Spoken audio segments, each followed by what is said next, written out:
This story looks at harsh, potentially traumatic themes that do include violence, murder, and crude language. Chapter 1: The Western Suburbs. I'm inside the Paradise Cuisine restaurant, hunched over a sucuk pizza. Paradise Cuisine is a small Turkish kebab and pizza joint, wedged between a discount chemist and a petrol station in Bass Hill. The smell of rotating doner meats and coal sweetens the ambience of the place. The guy behind the counter is wearing a Nike cap and is more interested in the distorted rugby commentators. I thought about the name Paradise Cuisine. This restaurant was once a buzzing pizza place for families in the western suburbs of Sydney. But it's empty now, and customers that pop in these days are after a quick kebab on the go. The restaurant has become a truck stop, a last resort. I ordered an Aran yogurt milkshake and asked the guy behind the counter if he was working when the murder took place.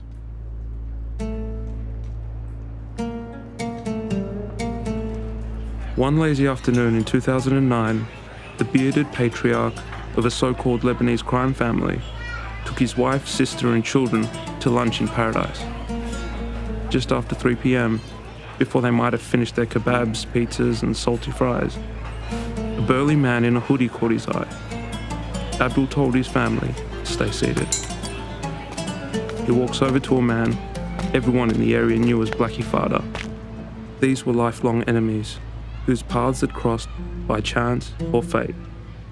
From the window of the restaurant, I can imagine these two colossal archetypes by the petrol station, in each other's faces. Abdul Darwish, the bearded warrior from Lebanon, is calm and collected, old school, in the face of Blackie Fada, the new breed, hooded, gung-ho and full of ego. Abdul Darwish walks back to his car. His family watch from the window of the restaurant. Blackie Fada walks over, rummages around his waist, leans into the window,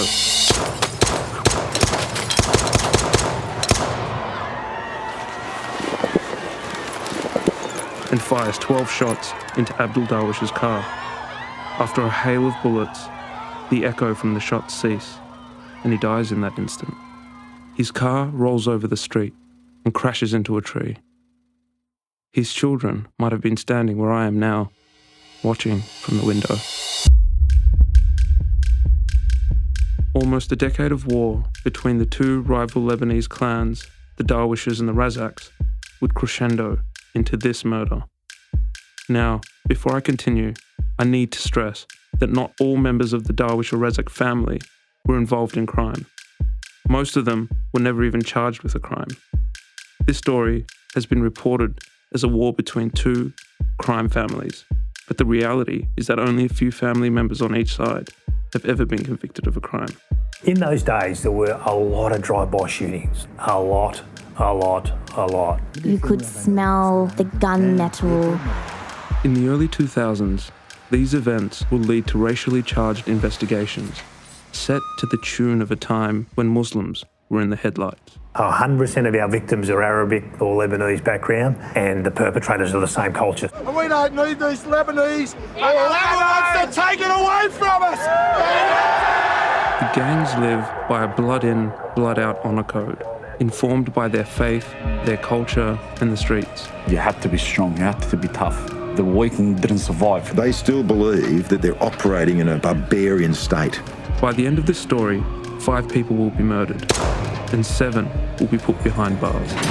But the Muslim community in Australia, specifically the Lebanese community in the western suburbs, would be tainted forever. These people are capable of not just killing each other, but killing everyone else, and the police are not going to protect us. 3 of the men will be imprisoned for the rest of their natural life without the possibility of parole. Concrete, steel, razor above every yard. It's like cages. I don't wish it on my worst enemy. Prison is not a place of rehabilitation. It has nothing to do with rehabilitation. What motivates us in our decisions? What informs those motivations? Is it where we went to school, who we played football with, our genetic makeup, the nightclubs we haunt, a lack of serotonin? or the religions that were handed down to us?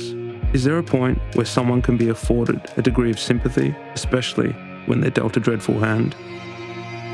This story will take you into the mind of a so-called Muslim gangster, untangling the headlines while deconstructing the prejudice.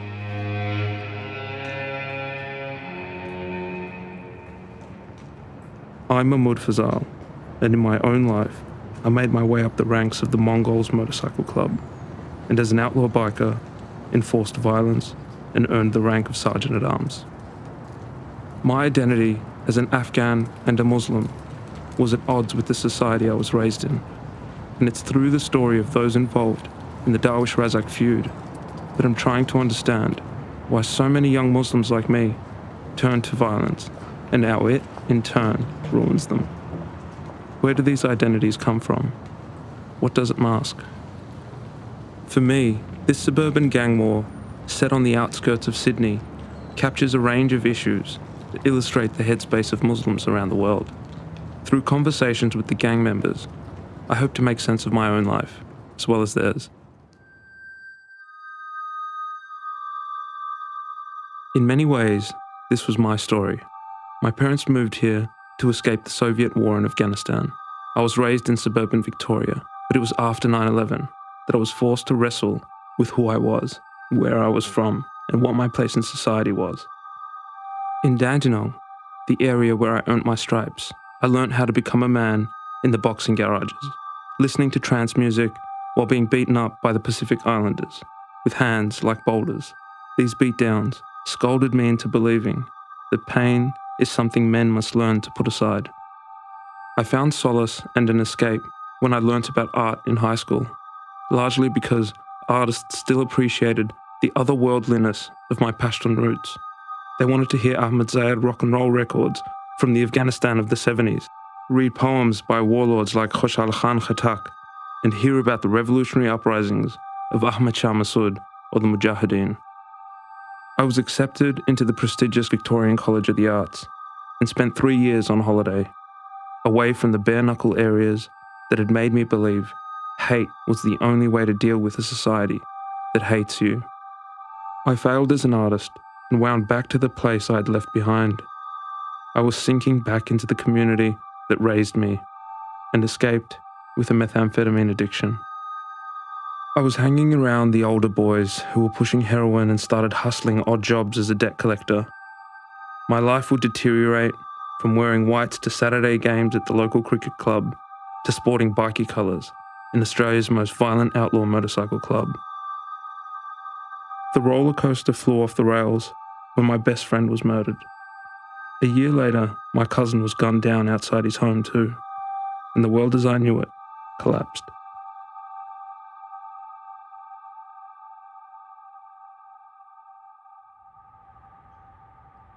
This story begins in the mid-1970s, when Australia was host to a wave of mass migration of Lebanese people fleeing the war. The vast majority of the refugees hailed from deprived, rural areas, and unlike the already settled Lebanese Christians, the majority of the new migrants were Shia and Sunni Muslims, most of them finding a home in Sydney's western suburbs. The Darwish and Razak crews were the children of these migrants, looking for a better life. Our generation, coming from poorer families, disadvantaged families, looking to the outside world from where we were sitting, seeing the Anglos, the like of the Italians, they've been here for generations on generations. We viewed ourselves that we were way behind. They had the nice cars, they had the nice homes, they were able to afford to buy new shoes or good shoes and the likes, whereas as opposed to our families couldn't do that. We're a family of 7. So how's Dad supposed to afford a pair of Nikes for the whole 7 of us? It just wasn't logic. As I drive out from the city, winding through the suburbs of Bankstown, Liverpool, Auburn and Greenacre, it feels like a drift into a world within a world. The fibro houses all look the same. There's smell from charcoal kebab houses, there's utility cars, and more hijabs than I'm used to. Growing up in a densely populated migrant area like this, would throw your perspective off balance. You're lost between two worlds, Australia and the postcodes that Muslims call home. They weren't educated, so what they looked for quick bucks. They do it through crimes, and then crimes create friction, create conflict, create territory, and there was a vacuum of police presence on the street. And whenever there is vacuum, someone has to fill that vacuum. These stories resonate with young Muslims I've spoken to in Berlin, London, Copenhagen, and New York. I'm not from Western Sydney, but I'm from a similar migrant area in Melbourne. My parents fled Afghanistan during the Russian invasion, so my generation experienced the same cultural friction along a similar timeline. This is why I want to deconstruct the so-called Darwish and Razak feud, to make sense of how these violent experiences from different places overlap. The murder in the restaurant reminded me of the senseless killing of a close friend of mine. KK Abu Hasna was murdered in an area just like Sydney's western suburbs. He was Lebanese too. He called me one night when he was having shisha to celebrate his brother-in-law's release from prison. I was tired from work and lived on the other side of Melbourne, so I told him I'd buy him lunch on Chapel Street the next day. After dinner at Crown Casino and shisha with his close friends, he went to his mum's place for a coffee. It was his routine to drop by his family home before going home.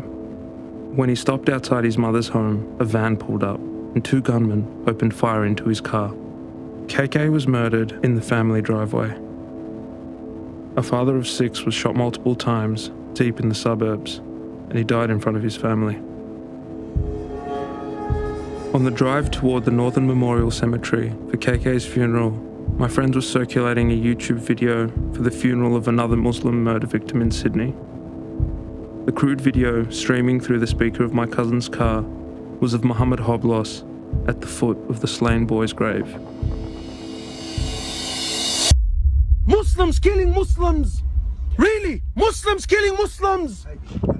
You know, I remember there used to be an old movie called Dangerous Minds. And in that movie, they had a very famous song called Gangsters Paradise. The words of the song, he says, why are we so blind to see that the ones we hurt are you and me? You wanted to prove a point. Now who pays the price? The mother and the father and the brother and the wife and the children and the kids and the brothers and the sisters. Their lives have been changed for life. Because someone wanted to be a bad boy and prove a point. There are no gangsters in Jannah, my brothers. Let me give you the news now, yeah? No gangsters in paradise, huh?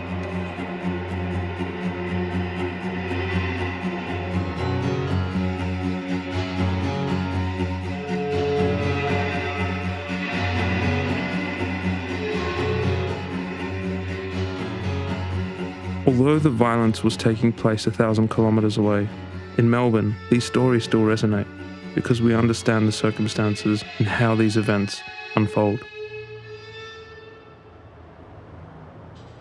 It was Saturday night, October 17th, 1998, when a Korean teenager called Edward Lee and his mates got into a scuffle with some Lebanese boys outside a house party on Talopia Street in Punchbowl. One of the Lebanese boys was knocked out, and Edward Lee, 14 years old, was stabbed in the chest and back multiple times.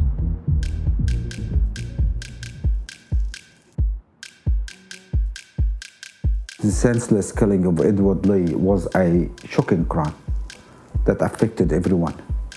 And I guess the police at that time wanted to send a message. And they sent the message in a very big, brutal display of their power, when for the first time they cut off Talopia Street and they got thousands of policemen and they got all the helicopters and that sort of thing.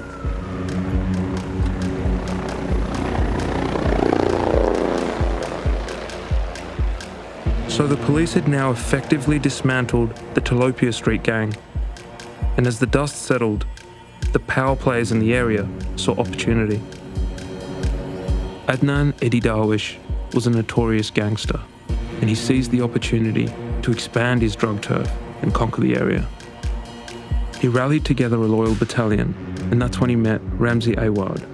Ramzi was presented to Eddie Darwish as a capable young blood from the area. The boys called Ramzi Fidel because his appearance resembles that of Fidel Castro. He was recruited into Eddie Darwish's crew as a runner by an acquaintance who was a manager in the drug syndicate. The Darwish boys soon gained a fierce reputation on the streets and among police for trigger-happy violence, and it wasn't long before Ramzi had replaced his older cousin and become part of Eddie's inner sanctum, an oath of brotherhood that would cost him his life. Ramzi was much younger, like any of us would see someone and look up to him. Because there was no real role models in our lives. Who can you think, right, historically, that you can think that the Muslim community, in particular the Lebanese community, had a role model to look up to and say, you know what, I can be like him one day, and yeah, there is means of me becoming like him. As if. Has there ever been another Hazem El Masri? Come on. Hazem El Masri was one of the greatest Lebanese Australian athletes to play NRL football. When I was in my teens, football didn't interest me. I liked riding my bike to my uncle's shop in Dandenong to watch him play poker in the back room with a horde of Romanian and Russian gangsters. The foot soldiers were sporting Adidas tracksuits, and the bosses donned double-breasted pinstripe suits. I wanted to be like my uncle more than any televised football star, because we believed football stardom was the stuff of fantasy. These guys were for real. Gangsters were on our streets, in Porsches with tinted windows. I knew it was more than the slick suit that I craved. It was the way everyone shook his hand and brought in bottles of Blue Label whiskey. He was recognised as a somebody, and had earned it through a combination of fear and respect. My uncle buried his closest friends. The rest went to prison. What was it all worth? What was it all for? Why did we feel trapped when our parents had escaped? Just like Ramzi, I was drawn to the notoriety of street dons. They had a name on the street. They were recognised in the area, and they had something that we weren't accustomed to: money, and lots of it. The gangsters were in many ways the bridge between what we could and couldn't have, but they would prove to be nothing more than false prophets.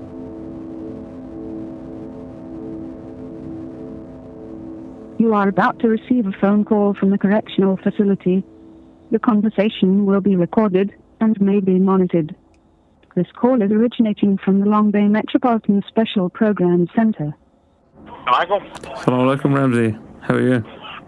Good, Mahmood. How are you? I managed to organise a phone call with Ramzi Awad, a foot soldier in the Darwish crew, who just a few years later, when he was 22, would be locked up. Why do you think it is when we were young? Because I was the same as you. When I was young, I didn't really spend much time with my parents or with my family, and you take it for granted. Why do you think that is? Why do you think? Because we're still exploring the world. That's what it is. We're still exploring our friends. You get a friend, you think he's your best friend, you don't ask whatever, and then you realise he's not your best friend. You know what I'm saying? I think you go shopping, you find the shop, that's the best shop in the world, and it's not. You're still exploring life, exploring reality. You're learning, you know what I mean? Like, you get a bit of freedom. Your parents say you go out till it gets dark, and then slowly you go out and slowly stop asking, you know what I mean? You just keep pushing it a little bit further. I think we're still exploring the world. Ramzi's path to imprisonment was grounded in experiences very similar to mine. I can't help but think that our lives are only a few wrong moves apart. The story is a familiar one to anyone who was raised in migrant communities, with parents who didn't have a grasp on raising children in a totally foreign cultural landscape. The boys in our area stuck together and would meet up at the local train stations or parks. Ramzi would ride his BMX around the neighbourhood and waste his sunny youth getting kebabs with the boys, cycling between homes, and meeting up with the girls in the area. Only 3 years apart, Ramzi's younger brother Ibi remembers the era and the environment the boys were raised in. Ibi is busy. He works as a tradesman in rugged blue cargoes. Although he keeps his eye on the time, he speaks with endless sincerity. It was a bit of a rough suburb, and all the surrounding suburbs, which takes you all the way up to Auburn, which is not far probably 10 minutes from Bankstown. A lot of drug dealing, stolen cars, all that type of stuff. Yeah, that kind of the thing that people were getting into because they never really knew how to get through life because their parents were not from this country. They came from a war-torn poverty country, so they lived poor. So living poor means obviously you still get to provide the food that the family needs and the groceries and the schools and the clothing and all that type of stuff. Our parents didn't have the knowledge that we have now after being born here and being raised here for the past 30 odd years. Our parents didn't have that. They didn't know how to read reports. They didn't know how to check up and call. That's what we do to our kids now. We pick them up from school, we drop them off, we make sure. Ibi is in his 30s, was raised in the same neighbourhood, house, and with the same friends as his brother. But he flew straight and managed to escape the trap of the area. I asked him whether he lost many friends to prison or the system. I was never really involved in that type of chapter in life because I was younger and I've seen it happen. So, you obviously do learn from your mistakes. You don't fall into a hole that the person fell into in front of you, so you walk around it. So that's pretty much what a lot of people try to do after they've seen a few big mistakes that a lot of teenagers did in their life, in their early 20s. It's upsetting, but there was a lot of people that learned from it. I did see a lot of crime on TV and people getting caught and people not, and that's when a lot of people started to pick up on it. I'm talking about families that didn't really understand it when they came to this country, even after being here for 10 years and 15 years, because no one in the family or in the extended family had ever been to jail. So no one knew nothing about it. They just heard that jail was a bad place, but didn't think that it was easy to make a mistake in life and get caught up in jail for a long time. As a teenager, we didn't really feel the consequences of our actions until it was too late. The outside world, outside of our homes, was an extension of the schoolyard where everything went down. The authorities were nothing more than angry school teachers to us. The consequences weren't drilled into us from our parents because their understanding of the justice system was skewed by their experiences with authorities in the Middle East. I asked Ibi about the good times he shared with his brother Ramzi back in the day when they were kids, before everything went wrong. There was heaps of days where we went to parks and cousins' houses, and my parents used to always take us places, so Ramzi was always with us.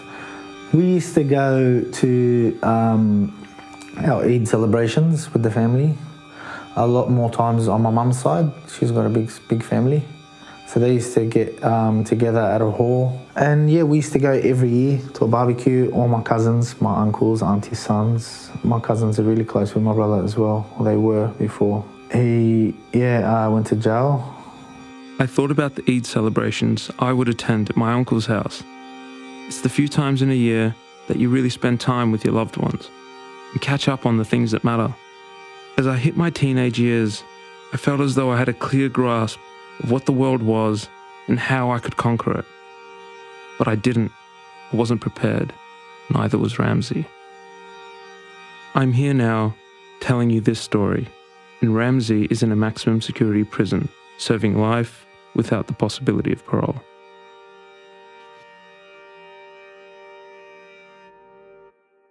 Ramzi is in a maximum security prison, so his interview is cluttered and noisy. Although we felt it was important to hear his voice, we've also clarified his words with the voice of an actor. Can you tell us about the first car you bought? Gemini. Gemini. And what was it like? Gemini white. It was my favourite car in the world. My favourite car in the world. Me and my friends driving all the time. Me and my friends always driving around Punch Bowl. Where in Punch Bowl did you go? Did you meet up at the park? Or... Yeah. Meet up at the park. Meet up with girls. Like I said, exploring life. Take it that little bit further. Not enough money for petrol. You know? That stuff. If anything in this story has negatively affected you, or you're a person dealing with trauma, stress, or suicidal thoughts. In Australia, please contact Lifeline on 131114. In the UK, please contact the Good Samaritans on 116123.